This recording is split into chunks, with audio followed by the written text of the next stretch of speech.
get started here. So we're gonna quickly go over what we covered last month. So we're going to talk about how you set up your development environment, the project dependencies you got to set up. We'll go quickly over classes and annotations, dependency injection, and I'll do some code demonstrations, some just very basic Hello World type apps. And then we're going to jump into forms and the different template syntaxes for HTML.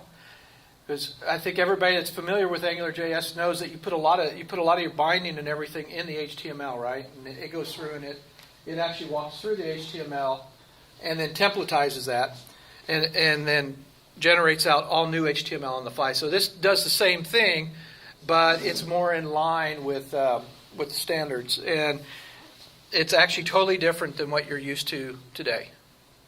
Although they are starting to go back to ng- for a lot of their directives. Before it was asterisk, now it's ng-. So, and then we'll do some more code demonstrations. So the biggest disclaimer I'm going to give you is that this is changing on a daily basis. So what we see today will be different next month when we do the next piece and the next month, because it is actually in a big state of flux. So don't plan on using it for production, and be ready for a lot of breaking changes. And when in doubt and you don't know how it works anymore, go to the unit test, because the unit tests are going to show you how to do it. And that's actually what I ended up having to do at 1 o'clock last night, because that form builder stuff and some of the other stuff just didn't work. But if you go out here to GitHub, to the Angular repository for the new Angular source, you can go in here and you'll see where they're doing examples of building a group and evaluating stuff. Let's go to something more like the directives. So let's go to test and go to directives, because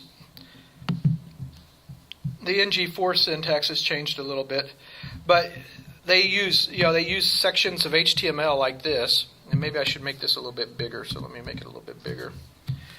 And that's going to give you the template syntax that you need to use.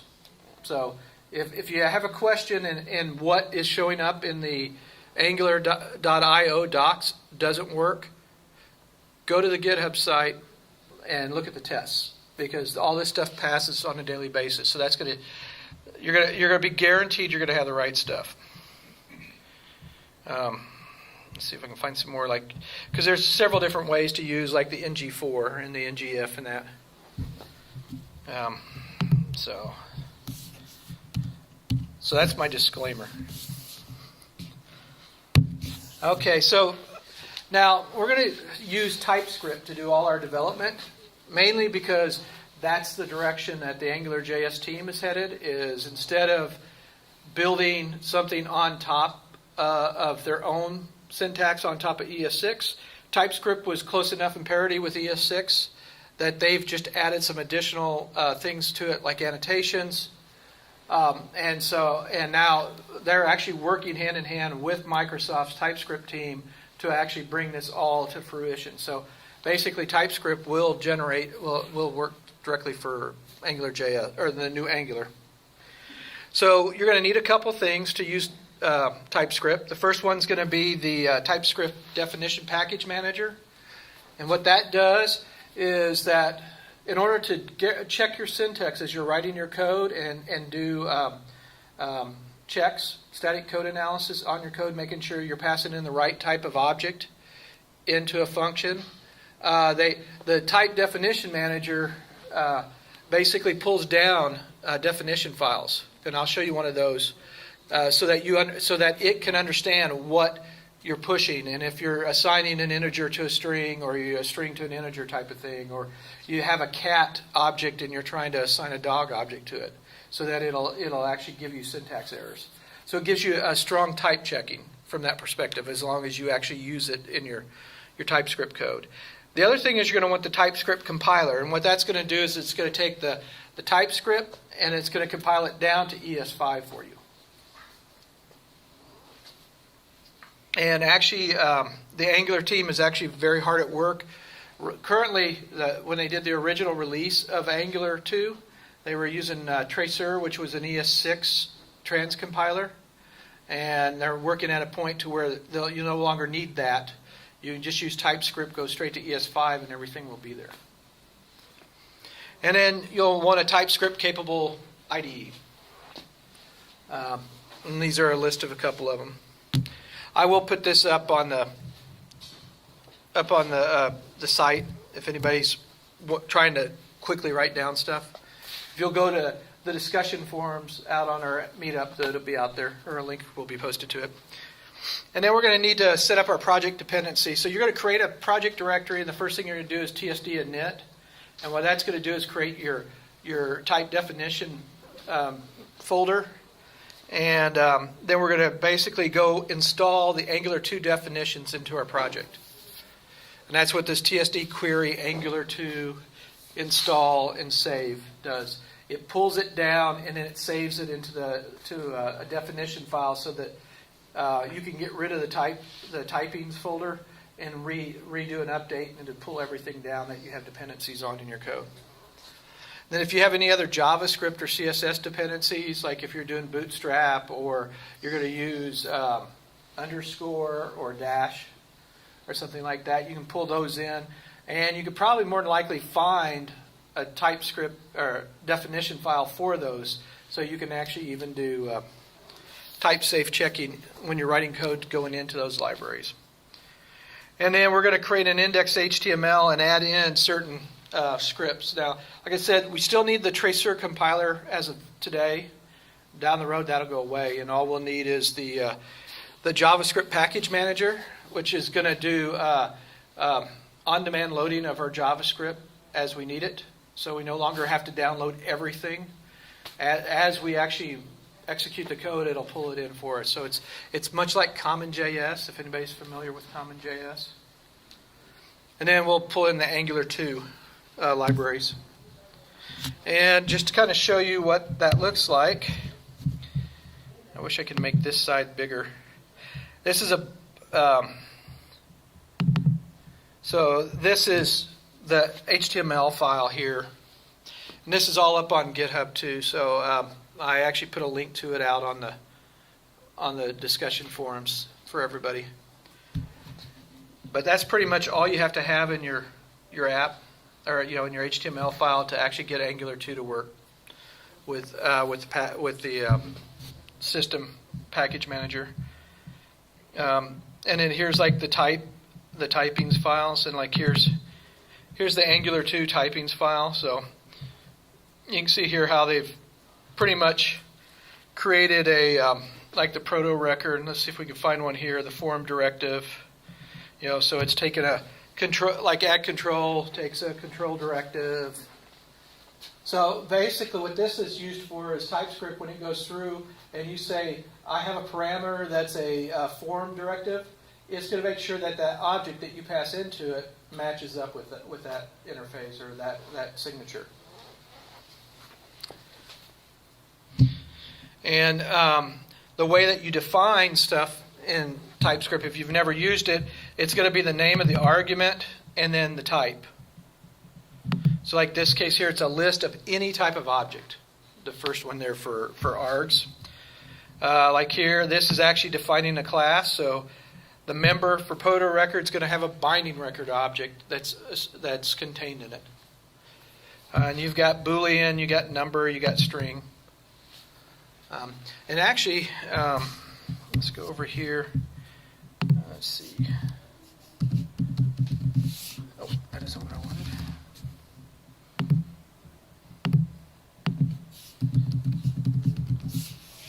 Yeah, if you go to typescriptlang.org, and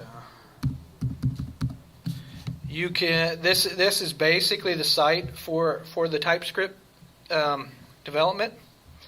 And they have a really good tutorial and handbook. So like if you want to know the basic types that they have, they show you the basic types that the language supports and how to define those. So typescriptlang.org. That's Lang.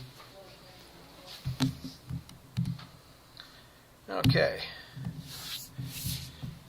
So now we're starting talking about how we define stuff. Now, everybody remembers controllers and directives and services and factories and filters, right? Toss all that out. Everything is going to be an ES6 class to start with. So you define your model, you define your controller, you define your directives that way. And they got rid of they still have a directive, but they call everything components. They're looking at trying to get on parity more with the web components stuff. So everything is a self-contained package type of thing. But in order to angularize it, they've come up with several different annotations that you put around a class in order to say this is a component and it's going to take over a certain piece of the DOM, and these are the things that you need to inject to it. If it has directives that it uses, if it's going to actually do a display of some type, then there'll be a view annotation that's going to define the template, HTML template, and the other directives that it depends on. And then you have your class, and then if it's injectable, you have injectables. So injectables are things that can be injected in. You've got your directives, which is like the base thing of everything, just like it used to be. If you didn't realize it, everything was a directive in Angular. NG form, everything was actually a directive, and it modified the DOM some way. Now they've gotten away from actually modifying the DOM on the fly, and they use a shadow DOM to do everything. So it makes it faster. There are injection annotations you can use when you define your components.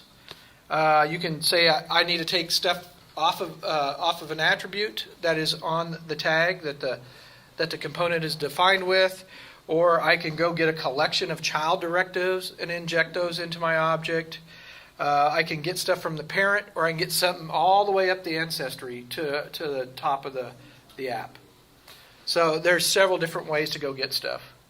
So if you wanted to, you could create a new injector for siblings, and they would not use the same injector if you worked on that way, like you wanted to go get stuff for the children.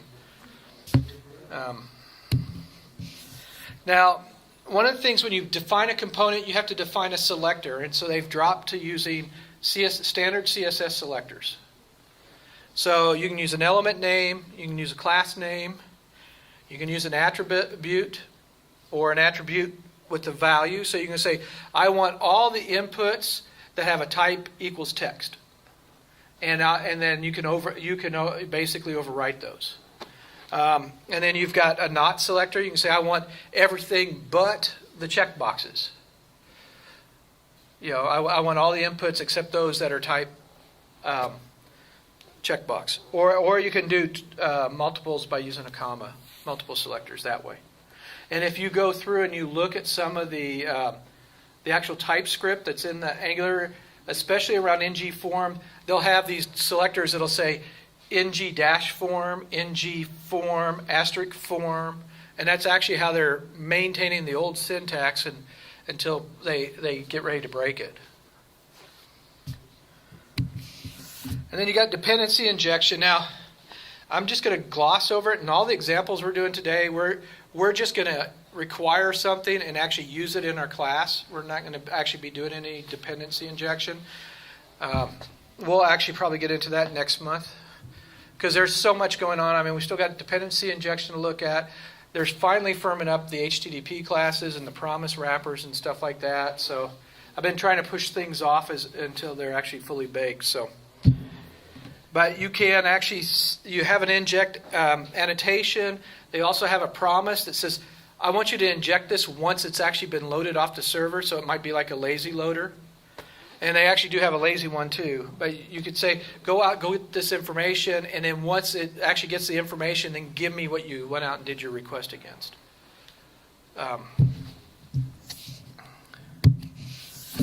Now, last month, we had an issue, and it was me being too Angular 1.0.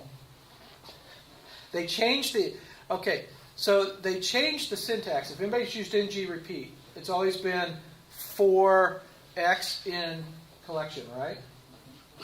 Well, now it's for X of collection. and I kept typing in whenever I was doing any of the repeaters, because now it's no longer ng repeat, and it's star 4. But guess what? That changed too. It's no longer star 4. It's now ng4, and you pass it as a template. This is the change that happened within 3 to 4 weeks.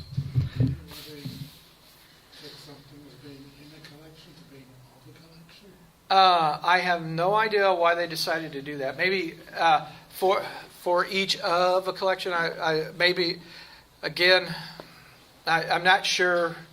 You'd have to really go out and look at the meeting minutes and figure out why they decided to go from in versus of. Maybe they felt that was more appropriate. Yeah. Yeah. That's probably what it is, member of a collection or something like that. Well, and then the other thing here is last month we were using asterisk if so back in the old days it was ng-if, and then if that Boolean condition was true, it actually would include it. If it was false, it wouldn't even actually insert the DOM element in the system. So then they went to just straight if. And now it's back to ng-if, but with square brackets. So that's why I said you want to make sure that, let me go back to the disclaimer. It's going to change daily. So, okay, so before we start in some forms, let's go look at some code. So the first thing I was going to do is this is just a simple Hello World app, and I think we looked at the index.html. All we've got in here, if you notice, is just this tag that says My App, right? So we're going to basically create a component and insert it into it. Now, what this is that means everything outside of it is going to be outside of the context of this app, right? So if we wanted to, we could put multiples of these and actually have 3 different apps if you wanted to. For right now, we'll just do one, and then we'll play with that. Now, this is the very simple Hello World TypeScript file, and we're going to define a component. And the first thing we need to do is we actually need to import component, view, and bootstrap from the Angular 2 library. So whenever you need a dependent, if you've ever done anything with Node.js, where you do require this class or whatever, that's kind of what we're doing here. In TypeScript, it's import, and these are the classes, and this is the library I want you to get them from. So then we have, and that really just brings in this annotation for component and for view, and then we have this command called bootstrap. No longer do you put like an ng-app equals in your HTML. You actually bootstrap it. So you have one file that bootstraps your entire thing. And that's what this class is actually doing. So the component, we have a selector. And we're going to tell it that whenever you see a tag of my app, then I want you to take that over and I want you to insert this component in that. And then the view defines the template and any directives that you're dependent on. So now we can use template like this, and we can just provide HTML. So what this should do is just basically put in a big H1, and inside of that, we're going to dynamically bind message, and that's going to basically be based on this class member right here that we've defined as a string. And then we have a constructor here that says, okay, set up this message to equal my first Angular 2 app. That's pretty much everything we need. So if we go over here and we run this guy, we get that. And if we go over here to sources, let's see if I can make this guy. So this is here's the TypeScript, right, that we were looking at. And this is actually the JavaScript that it generated. And so what they're doing is they're taking that ES6 syntax and they're translating it over to ES5 syntax for right now. We can go back and look at it here. Because it actually, if we look over here, and we, so what it's doing here is he's going through and it basically sets up the directors. You see, it actually is using require because it's using common JS syntax. And so what it does is it brings in Angular2/Angular2 library, and it basically assigns it to Angular2_2. And then you'll see that he's actually calling Angular2_1 component and view, which is a method that they're doing. And then here's the bootstrap. So that's basically what it's doing in this case. Is it translates it into those ES5 equivalent calls. So that's the simple hello world. Any questions? Okay. We'll look at another simple one, and this is a simple to-do app. So we're going to start out with, it looks exactly the same, except now I've put the app in an app folder. So if you notice, system.import is app/app. So it's going to go into the app folder and look for app.js is what the ES6 is going to do. And then my to-do app is basically going to be right there. And then he's going to basically fill that all out. So if we go into the app and we look at app.ts, you'll see that he actually imports the to-do directive from components to-do directive, or just to-do directive. So it's going to go and grab my JavaScript file or my TypeScript file out of my components directive and bring that in so we can actually use it. And you'll also see that the view says, okay, my to-dos, which is my template that I'm using a template to replace a template, which is going to be another template that's going to replace to-dos. Because what it's going to do is this component is going to replace, let's see, where's that index at? Is going to replace this my to-do app with to-dos, right? And then what's going to happen is if we look at the to-do directive, he's going to replace the to-do tag with this big HTML file. And the HTML file, there's not a whole lot here. It's just going to show me the total number of to-dos, and then it uses a repeater to list the to-dos, and then gives you an input field at the bottom so that you can actually add another to-do. And a little bit on the syntax here. So this is the new syntax for the ng4. So you're like ng4 to-do of to-dos. And then we're going to define, anytime you see a hashtag in front of something, that says define a local variable at this scope level or for this model. So what it's going to do is it's going to take the index of that to-do and it's going to store it to this I that's going to be valid for that section there. So then we can do to-do 1, to-do 2, to-do 3, to-do 4. So that we're going to basically just list the to-do and then what the text is. And then we have down here a new input field. You'll notice there's no ng model or anything, right? This is going to be a one-way binding. It's going to go from the input to a local variable called new to-do right here. And when we click the button, and now there's no ng click anymore, it's this nice little parentheses. So whenever you have an event handler, you're going to see parentheses now. Click equals, and it's going to call add to do, and it's going to take that local variable's value and send it to that method on the controller. And if we look at the to-do directive.ts, again, it's using ng4 out of Angular, and we're telling it that this directive is dependent upon it.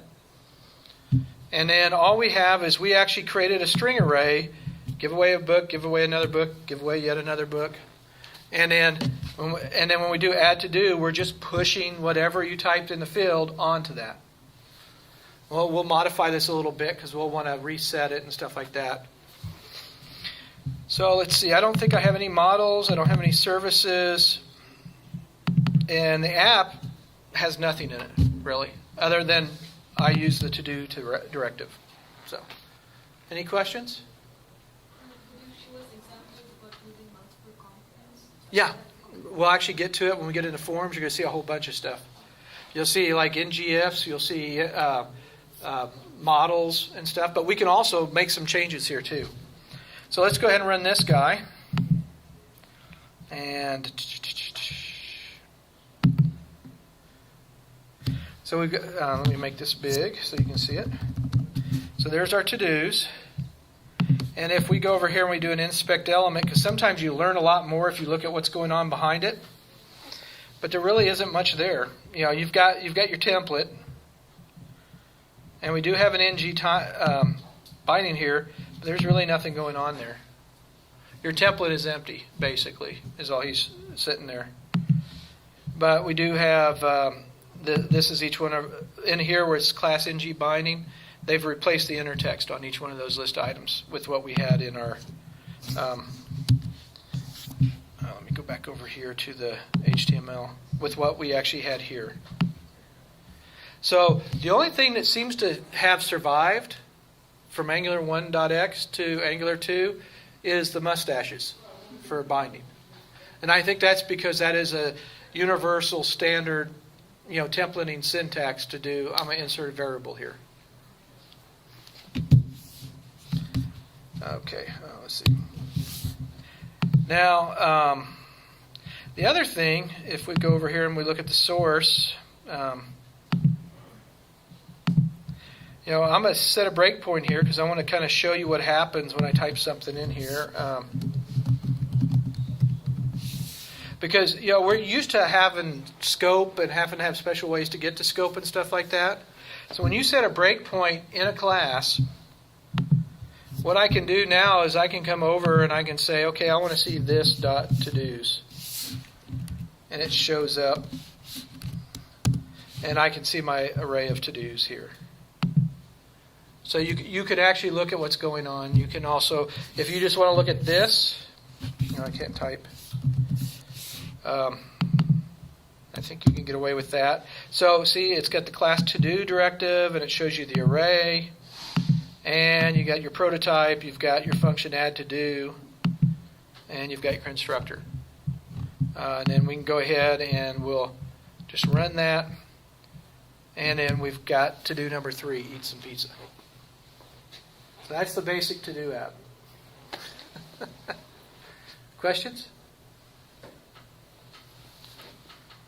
I see a lot of people that are scrunching their head up. You're gonna look older than you are. Let's say you maybe get this. It's kind of on the service thing. Uh-huh. If I have this list of to-dos, that's great. It's all on the front end. At some point, I want to push it to the back. How do I get a reference to that to-do list in order to be able to have the service push it back? Okay, so what you're going to do is your constructor is going to be dependent upon an injectable. That's going to be your service. It's going to be dependent on another class. That's going to have your HTTP code. Now today, with version 1.22, which is what we used last month, they didn't have an HTTP service. They actually with 2.7, they actually do have a basic HTTP service, but right now it looks like all it does is get. It doesn't do put. It doesn't do post. But you could use Ajax and you can use zones. So I don't know how many people have looked at using zones in Angular 1, where you can be outside the zone, and then once your JavaScript finishes up, you can then say, bring this back into the zone. So they're basically coming up with a way for you to do work outside of the Angular world and then hand it back off to Angular, so that it'll update. And they call that zones. And they talked about it at the very first ngConf, And it's a big thing in Angular 2 now. So it's a way for you to basically interact with external services that are making calls and incorporating that data into your Angular app. Yeah, I mean, I guess the scenario I'm trying to think of is I may have several things on the page, but as I'm done with one, I don't want to get a lot of activity going back and forth to the server. Right. I want to do it once. Okay, well, let's go do that. Because I said we could actually go ahead and we can modify this, right? So, I have these folders, models and services, right? So let's create a model. Before we do that, what's the scoping of the pound new to do? It's just that component. The component being the whole to do directive? Yes, for this guy here. So that's the scoping of it. So it's also the scoping is... Because when you did this in the console... Right. Oh, you didn't see it, did you? I didn't see new to do. That's right, you won't. Because it's only to the DOM. So, and that's why you have to pass it back. That's why you have to pass it back, yes. Because what they've done is they've separated the code model from the DOM model. And so it used to be when you would do something, you would define an ng model this, and it would basically take over both. What they're trying to do is they're actually trying to separate that. And what that does for you is when you're testing your controllers, you no longer have to have HTML instantiated to test your controller. You can just go ahead, create an instance of your controller, and start pounding away at it, and make a call. So you've basically separated it into almost like a true model view controller, if you think about it. Where the controller is all by itself, you can test it all by itself, you can test a view by itself, and you can test your model by itself. And what does that object look like? Because whenever you passed it, you did dot value. It actually, what it's doing is it's referencing the input. So it's actually setting up a reference on the input there. That's why you did dot value. If you actually look at the HTML that I had, the other HTML, I got to find it here again. If you notice, I'm not doing dot value for this guy, right? Right. Because it's actually defined in this for template, right? So it's creating a local variable just for the DOM, and then you're just accessing it, and it is only good for this line of code.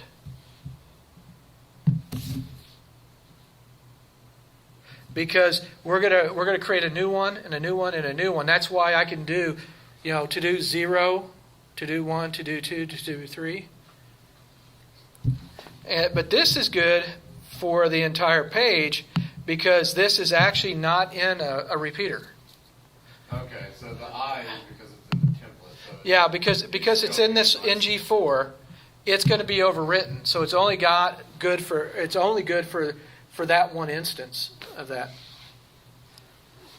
But since this is actually on the page and it's assigned on an input, you actually have to do dot value to actually get the value of that input field.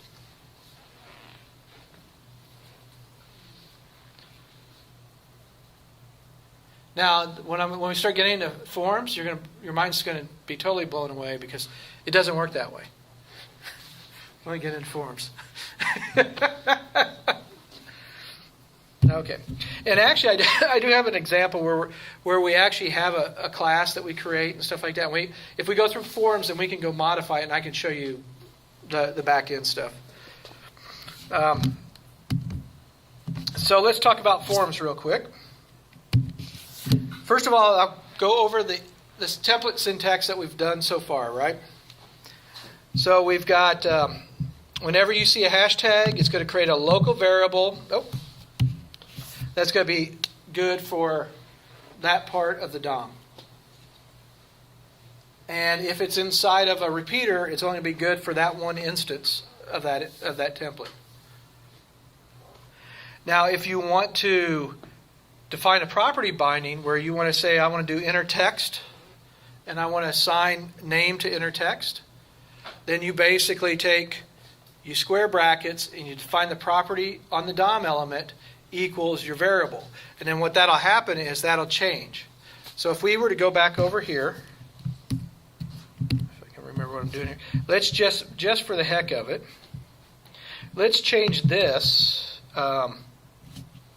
We'll just do it right here. Let's just use this.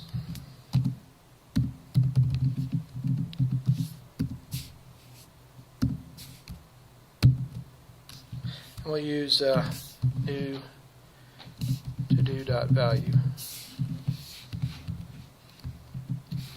And so if we go over here and we refresh this,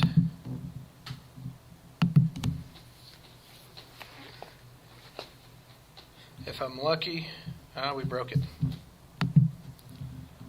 Okay. Oh, it's because it hasn't been declared. Yeah. Okay, so I'm wrong. Let's put this inside of the div.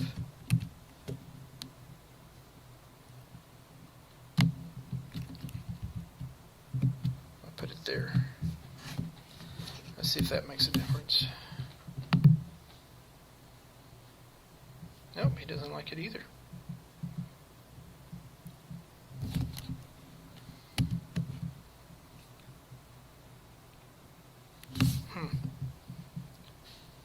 Let's just try something simple then. Well, it should. We need the actually new to do, I think. Let's take it out. We'll try it without it. You're probably right. Because you use the hash to actually declare it, right?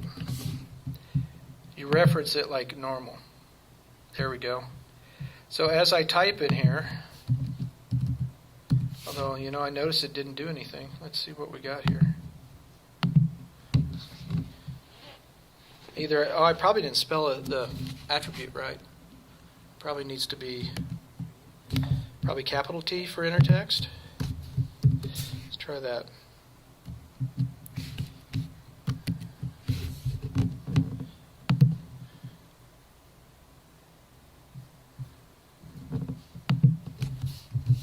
No, he doesn't like it. So their examples aren't right. He's not changing it.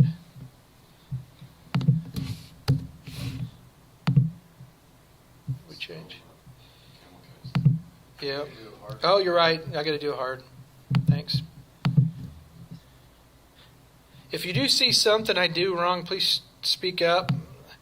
We were going around for about 20 minutes last time. Couldn't figure out what was going on, and somebody in the back had saw it, but he didn't want to speak up because he didn't want me to look bad, and I'm like, it doesn't look like he likes it. I'll have to look at that and figure out what's going on with it, so we'll go on, because I don't want to, we still got forms to go over. So if we were to refer this variable from within the controller, do we still do scope? You may have, matter of fact, I don't think you even, if I remember right, let's go back and we'll look at this real quick. I don't think you even actually get the scope of it. Because I think it's only in the DOM. It's actually not in the controller itself. I think because they've actually created a clear separation. Matter of fact, if you go to the Angular blog, and let's see, I think.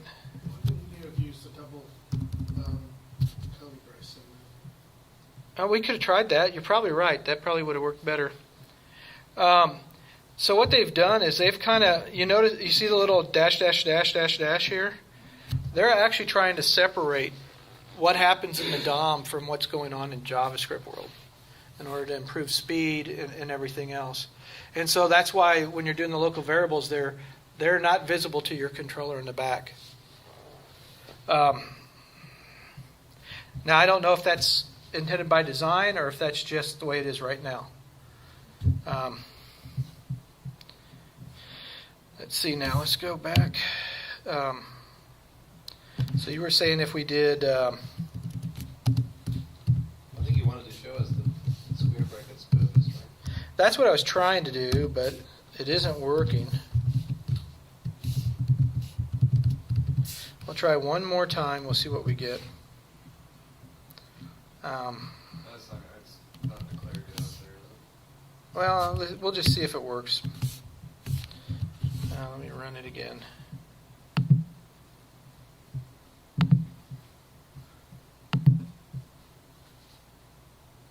No, he didn't like that at all. He doesn't like the brackets. Yeah, he doesn't like that in there. He wants it to be a regular value. So we'll leave it alone. We'll move forward because we got a lot from. Then the other one is the parentheses for your event handlers. Okay, come on. Okay, so forms. Basically, there's a separate Angular library, Angular 2/forms, and you're going to basically bring in the parts that you need for your form in order using the import statement, and you'll see some examples of that in the code. The input fields are bound to your component models using controls. That means that you're going to have a control for every input field that you actually want to pull information from or send information to. Input fields are validated using validators, and these are very simple functions, and you'll see exampls of them.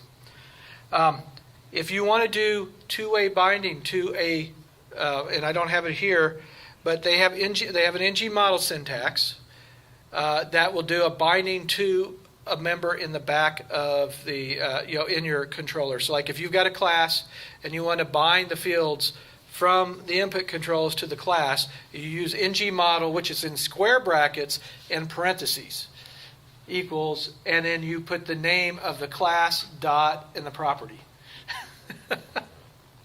Now, you can group controls together to do like what we used to do with form. So, with form you could say is valid, is invalid, is pristine. You can do that on a control, but if you have a whole bunch of controls and you only want to check them once to see if there's an error, you put them in a control group, and then you check the control group to see if it has errors. And if it does, then you don't want that your data is not correct. And you can embed control groups into other control groups to make it even more confusing. But what that does is you could say form.controls.address.valid.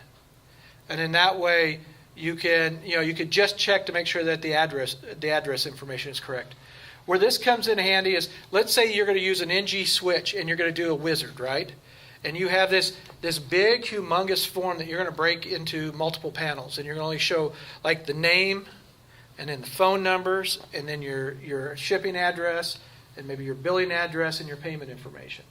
Now you can do that all as one Angular component, and have this big class that's your data model, which is your customer information, their shipping address, their billing address, their payment information.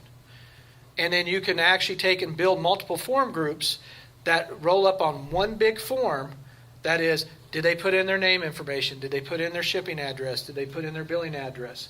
And so you don't have to pay attention to that and have all this, I got to go to another form, I got to go to another form, got to go to another form. You could just use ng switch to flip between those and actually create like a wizard. And then before you enable the next button, you can check to see if that control group is valid. And then you can disable the button that way. So this is a control API. It's very hard. At its base, it's control and a default value. Now that default value will be displayed in the input field unless you bind that input field to a model object. And then the input field will overwrite the default value with whatever is in the class behind it. You can access it by the control dot value, which you saw earlier when I did new to do dot value. And then you can check to see if it's valid, dirty, pristine, or the number of errors, or you can say, does it have an error? And if you know what the error is, like required, or when you create your own validator, you can look for that and use that has error. It's going to give you back a true or false, whether that error is actually was flagged or not. And you could use that to then in an ngIf to show an error message or hide an error message. Okay, the control group, it's very similar. This is, again, what you're doing is you're creating a, what am I call that, an object literal with the name of each control as a property, and then the control is being created for that.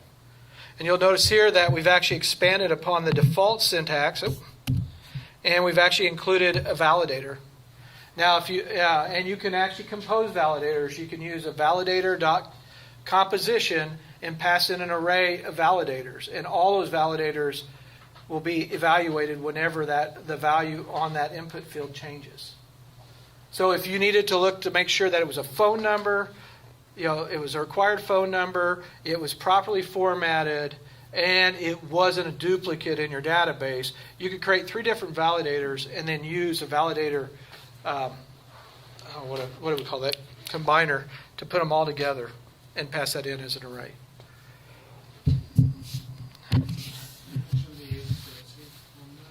Pardon? Never mind. No. No. Your next slide just answers my question. Okay. That's its API. It looks just like the control API, doesn't it? Yeah, it was group.dirty. Yeah. Did I do that on the one before? Because I copied and pasted. So. I didn't put group.hasError because you can do the same thing with the group. Is you could actually check. And if you actually want to get to the controls, you do group.controls. The name of the control that you want to access. So in this case here, if I wanted to get to state to see if the state was valid, I could say address group .controls .state .hasError required, and then be able to access it that way. And you'll kind of see that when we get into the form example. Okay. Then there's a short way of doing this, and it's called a form builder.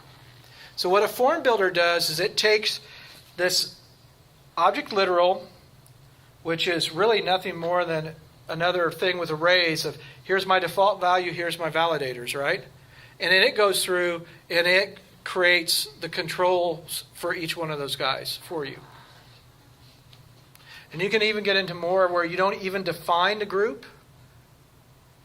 You can actually use, and I didn't have time to get to that, but you can just specify a model. You can say a form-model and give it a class, and then as you go through and define your ng models, it will automatically create controls for you based on that in the HTML syntax. But this is the form builder. Okay, now validators, they're basically functions that are going to evaluate a controls value and either return back a null value if it's a valid, if it passes your validation test, or an object literal containing the errors. So this is my valid post code. It's got to have 5 digits and then an optional dash and 4 digits. That's what we have here in the States, right? So what it does is it comes in and says, okay, if the control.value.match matches this, if it doesn't match that, then return back invalid postal code true. And so what's going to happen is it's going to show up in the error list on that control as invalid postal code. Now the other thing I found out that you probably want to validate c.value for null. Otherwise it's going to try to evaluate this every time that control changes, even as it's setting it up. And you're going to throw errors in your console. So you really want to change this to say if c.value, then do your evaluation. Otherwise return null. And you'll see it in the code because I actually have some examples. Okay, the template syntax for just a basic form. We have ng form model, and that's going to match the name of the group, your top level group. That's going to be the start of your form. And then we have ng control and the name of each one of the controls in that. And then when we get into, if there's a control group, it's ng control group and the name of the sub control group, and then ng control for each one of the controls that are in that subgroup. And I'll show you an example of that in a second. Okay, that's it on everything here. So let's go play with code again. So example 3, I'm just going to run it real quick and then we'll look at it. This is just a simple registration form. And as I start putting in here, you'll see that the background changes. one thing I noticed is it isn't refreshing please, because by default, everything is one-way binding. You don't get that sweeping update. So if you want to know whether you need to change something, you actually need to do connect to the controls or the form and evaluate the changes on the form. Because they're looking for performance. If you don't need to know about whether a field changes, then by default you're not going to get notified of it, and your elements are not going to get notified of it. I'll just use that. So I've basically just filled it up, and then we've got to. Now what I want to do is I want to set a source point here in our registration here, and I want to. Well, actually, I'm going to log it out, and we'll just take a look at the code, and I'll just go over here to the console so you can see it. So this is my customer object, and you can see username, email address, and then the address information in it. And then here's my control group on the form. So you notice that it actually, let me make this big so we can kind of see it. There's an invalid phone. So my phone number isn't right. So if I was to go back up here, because my phone validator wants dashes, because we auto-filled it, it actually, so let's do it again and let's see if that goes away now. So you notice now errors is null because I put the right format in it. So that array goes away if there's no errors. Let's look at the value. And this is basically the value of all the controls in the form. It looks very similar to our customer object, but that's because I defined the form group to match my customer object. So let's go look at the code behind here. So let's go back and let's look at the model first. So we start off with an address class, okay? Really hard. Street address 1, 2, city, state, zip. And then we've got a customer who actually has an address as part of his, or part of him. So we're going to basically stick that in, and we actually import address from the address TS file. Okay, now if we go to our components, we got just one component, which is the registration form. So it's going to basically bring in component view from the Angular 2 library, and then it's going to bring in form directives, form builder, control group, and validators from the Angular 2 forms.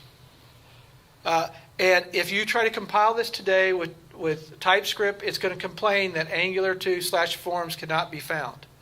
And that's because the TypeScript definition, apparently they've put export as, but it's not actually getting exported as stuff. So you're going to see errors. It ignores it. It still does the compile, but you might run into some issues, and don't chase those errors. The same way with modules.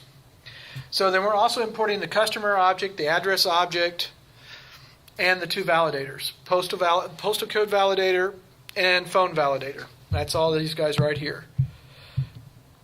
So that's everything that this component needs. And what we're going to do is we're going to look for a tag that's register.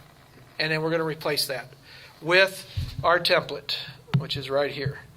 Now, if you notice, we're now using template URL instead of template. So it's going to go pull the HTML file when it gets instantiated and then use that as the source. And then the directives that we're going to use in here are going to be form directives. Now, if we had something like to-dos for this person or for this, we could actually use the for one as well and stuff like that, like we showed in the last example. And then this is our class. So internally, I've got a customer and I got a control group. The customer and the form. So what we're going to do in the constructor is we're going to create the customer, initialize it in the address, and then we're going to create the control group. And you'll notice I put default data in here, but we didn't see that data, did we? That's because in the HTML, and I'll show you in a second, we're actually binding it to the customer model, and the customer model is empty right at this point. So it overwrites the default data. And then whenever we click on the register button, I'm just doing a console.log and dumping out the form, the control group, and the class. So it's very simple, but you'll notice that instead of validators.required, I got like valid postcode and valid phone number. So it's going to call those whenever there's a change to that control to make sure that it actually matches or it's valid. And then the other thing that I have that is really, really important is the .ng invalid CSS that turns the background color to red so we know it's wrong. That's the most important part of this whole example, is we turn the input field red. Now, let's look at the two input validators. So this is the valid phone number validator. So what it does, and remember I was saying earlier, we need to check to make sure that c.value is actually valid. Otherwise, we'll throw an exception. And so then we check to see if it matches the standard, area code, exchange, and number. Or number. What is it? Area code, branch, and exchange. If not, then it's going to return back invalid phone, true. Otherwise, it'll return null. So that's the valid phone number, and you guys saw the valid postal code. We're just validating that we got 5 digits and an optional dash and 4 digits. And so let's see. That's actually all of it. But let's look at we didn't look at the HTML. I thought I was going to get out of here without it. Okay, so here's where it really gets kind of hairy. No, not really. Yeah, the nice thing is since the square brackets, so we're going to start off and we're going to tell it that, okay, here's our form, and it's going to basically, the controls are going to connect to this control group. So the form, and this actually matches this guy right here. So that's how you tie the two up. And then we go through here and we say, okay, this input field I want tied to the control username. And that goes to this very first one here, right? So we're going to tie it to that. And then we're just going down it until we get to the address information. And we have ng control group equals address. And that actually will tie into this new group that we're creating right here. So it's going to say everything that's from that point forward until we either hit another control group or we run out of stuff is going to basically roll up underneath that control group. And if you actually notice, I actually put this inside of a div to separate it off. So if we wanted to, we could take that, we could create an address component if we wanted to. And then basically use that as a subcomponent, which if you've ever read the book Refactoring HTML, that's pretty much down the road, is find the reoccurring pieces of HTML and the functionality to go behind them, and you have web components. And that's actually that book came out well before I think the web components wherever came out on the scene, but that's what they were trying to do, is trying to structure all that. Now, I skipped over a couple of the other ones. So the first thing is the ngIf here. So if you notice this, I'm doing if the form.controls.username has an error that's called required, then let's display this. What we could do so it doesn't show it is we can actually add more to this, right?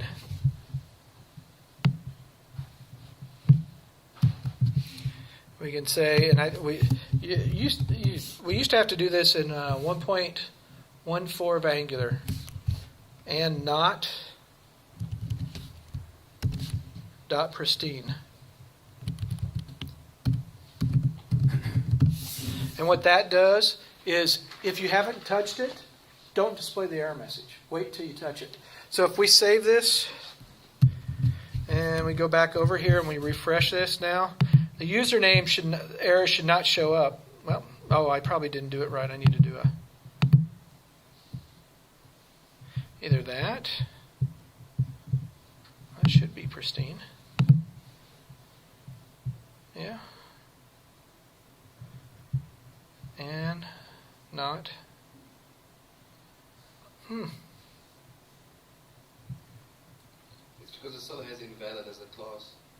Well, it always puts invalid on there. But you don't have a CSS class for pristine. I don't know. Well, no, that doesn't matter. What we're trying to do here is we're looking at the control. It has an error called required. Matter of fact, let's just do this. Let's set a breakpoint down here and let's look.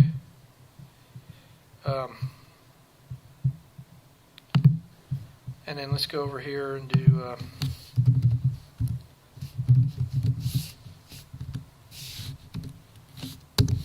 So if we actually look at that first control, right, which is username, it has an error object called required, but it's pristine. So if not and not pristine should actually keep it from hiding it, because it would be a false clause. So either we've got to put a parenthesis around it, or there's something else that's not working yet in the library.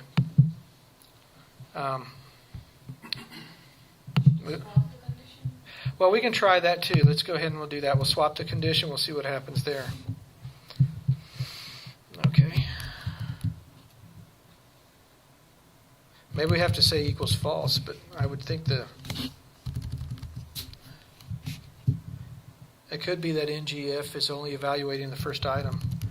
And if it's true, then it's actually not evaluating anything else.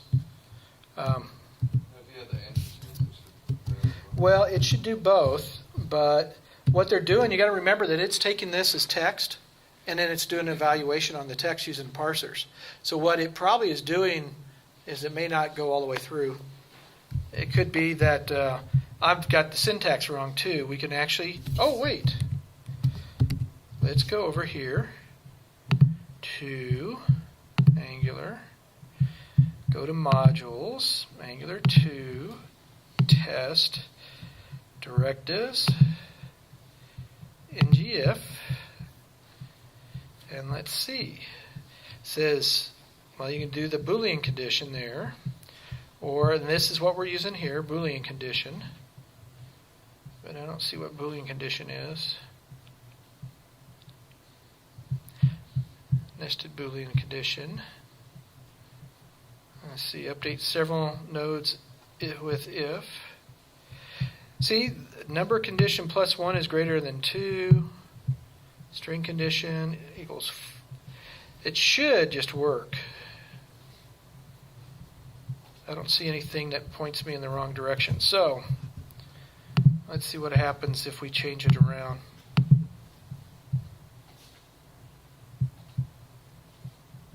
I don't see an error. I will find out why it's doing that, and I will post an update.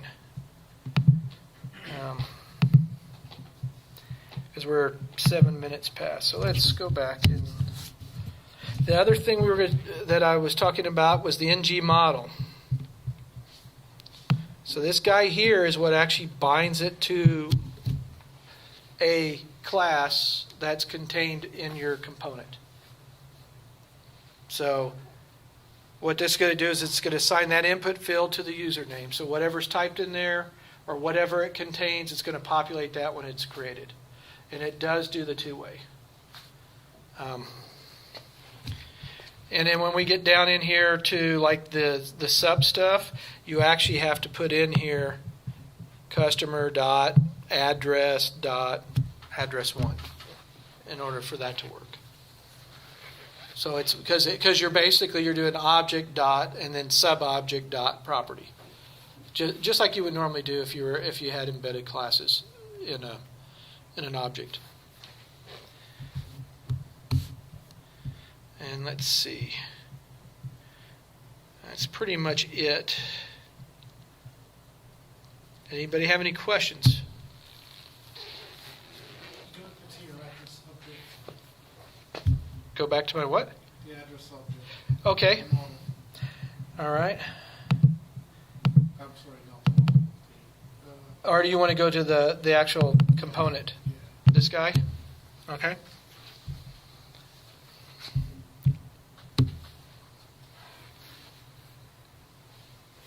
was trying to find where you had the is-bounded function on the HTML. Oh, the is valid? Yeah. Well, let's So see. what I'm trying to figure out is if it's possible to override the is valid such that it tests both the required and the has error and the pristine. Well, you could do there are more to this than you could do. I was trying to keep it as simple as possible. You could just look at the form.controls. Actually, they do have an example. Yeah, the reason I was asking that is actually a very specific reason, because when you went to the documentation, Uh-huh. you had a bunch of conditions, but You were looking at like these guys here, these different yeah, conditions. So one of them was actually a function. Yes. So we could do that. Actually, the other thing we could do is instead of displaying those like that, let's go to modules That's kind of what I. and examples, and they actually have some form examples in here, and I think the template-driven forms. If we look at the index.ts at the bottom, I think they actually go through. And let's see, that's the big template. Oh no, it's not here. It must be on the other one. See, like here's how you would set disabled f.form.valid. So probably I just didn't have the proper text on mine, and it may only do it as attributes. So here's another way you can do errors required. So here he's doing show error, and they're using a function. And that's what I was looking for, show error. So this is another component, right? Show error. And it's doing if error message does not equal null is the default template. And so what show error does is it goes through here and he goes up and gets the ancestor in the form. And then he walks through and he says, okay, if it's present, if it's been touched, if it has an error, and then error types, then he's going to basically set the error message to the types. So this is actually a way to do what I was trying to do and just use something very simple like show error. The control is first name, and errors, we're looking for an error required. And then show this error message. So and this is actually one of their examples you can grab. So and this you'll probably start seeing this all over the place code-wise because people love, if it works, why reinvent it? But that probably would work better than what I'm doing.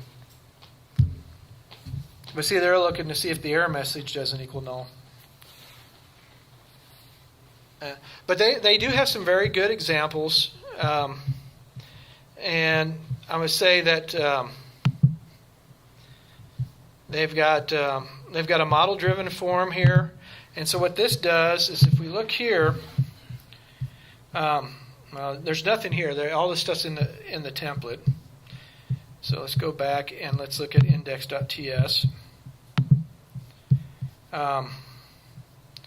Their template here, if I can find it, is he uses ng form model, and he does the form, and he uses hashtag F,